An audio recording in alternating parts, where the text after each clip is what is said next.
কালকে আমি মনে করেন যে মানে ঘুরতে বের হয়েছিলাম আমার ফ্রেন্ডের সাথে। তো ওই হচ্ছে আমাকে মানে ভুলভাল বুঝায় গোডাউনে নিয়ে গেছে, ওখানে নিয়ে যায় আমার উপরে মানে মানে আমাকে ধর্ষণ করা হয়েছে। ওরা তিনজন মিলে আমাকে মানে জোর জবরদস্তি করে ধর্ষণ করছে।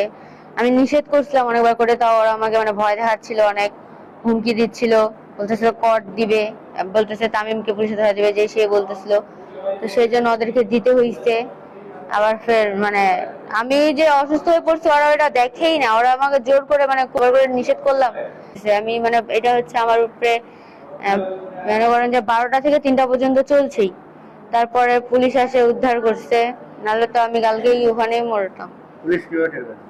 ওরা হচ্ছে বাইক নিয়ে বাইরে ছিল, ওটা 3টার দিকে বাসায় যাওয়ার জন্য।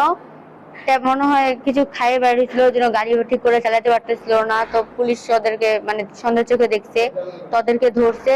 তো ওরা তখন ফের গোডাউনে নিয়ে আসছে পুলিশদেরকে।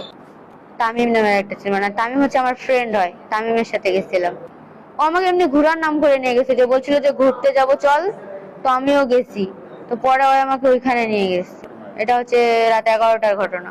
না, আমি বিকালে বের হয়েছি। বিকালে বের হয়ে আমি মুন্সিহার ওদিক গেছিলাম, তারপর ওর সাথে দেখা করছি। আমি ন্যায় বিচার চাই। আমার সাথে যে ন্যায় অন্যায়টা হয়েছে এটার আমি বিচার চাই, তাদের আমি ফাঁসি চাই।